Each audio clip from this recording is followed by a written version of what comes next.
झारखंड में हेमंत सोरेन सरकार transfer posting का नया रिकॉर्ड बना रही है। जब से झामुमो कांग्रेस राजद गठबंधन की सरकार राज्य में बनी है, तब से नियमित ट्रांसफर होने की जगह हर महीने ट्रांसफर का नया कीर्तिमान बन रहा है। मुख्यमंत्री हेमंत सोरेन के विभागों में तो ट्रांसफर पोस्टिंग के सारे मापदंड तोड़कर रख दिए गए हैं। IAS, SP, SDO, CO, ADM, अभियंता स्तर के सैकड़ों स्थानांतरण किए गए हैं। अमूमन झारखंड में ट्रांसफर पोस्टिंग का समय जून और दिसंबर माह में होता था। पूर्ववर्ती सरकारों में इस तरह के नियमों का पालन होता था, पर जब से हेमंत सोरेन की सरकार बनी है, इसे ट्रांसफर इंडस्ट्री बना दिया गया है। राज्य में मुख्यमंत्री के निजी सचिवों में सुनील श्रीवास्तव, प्रेस सलाहकार अभिषेक कुमार पिंटू, मंत्री मिथिलेश ठाकुर समेत कुछ लोग ही इस इंडस्ट्री को चला रहे हैं। कोरोना काल में राज्य सरकार ने रघुवर दास सरकार के करीबी IAS अफसरों को बदला लेने की नियत से हटाया। मुख्यमंत्री ने अपने प्रधान सचिव राजीव अरुण एक्का को गृह विभाग के अलावा बिजली बोर्ड का MD, श्रम नियोजन और प्रशिक्षण विभाग, सूचना और जनसंपर्क विभाग के प्रभार में है। हालांकि श्रम मंत्री राजद कोटे के मंत्री बने सत्यानंद भोक्ता का है, पर यहाँ भी मुख्यमंत्री अपनी दबिश दिखाना चाहते हैं। वैसे भी मुख्यमंत्री के पास नगर विकास विभाग, जल संसाधन विभाग, उद्योग विभाग, खान एवं भूतत्व विभाग, वन पर्यावरण विभाग,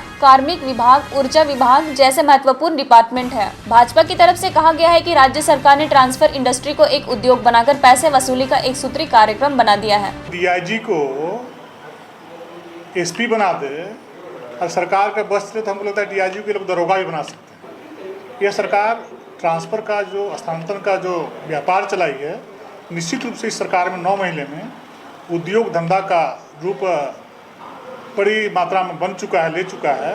सरकार तो कुछ काम नहीं कर रही है, सिर्फ पदाधिकारियों का पदस्थापन हस्तांतरण यही काम कर रही है, और दूसरा काम सरकार कुछ कर नहीं है। इतना ही नहीं, धनबाद में कोयलांचल के DIG असीम विक्रांत मिंज को पदोन्नत करते हुए SSP बना दिया गया है। इनकी पोस्टिंग भी धनबाद में कर दी गई है। अब ये SSP रहते हुए DIG को रिपोर्ट करेंगे। यह किसी के भी समझ के परे है। ऐसा सिर्फ झारखंड में ही हो रहा है। लाइव झारखंड के लिए ब्यूरो की रिपोर्ट।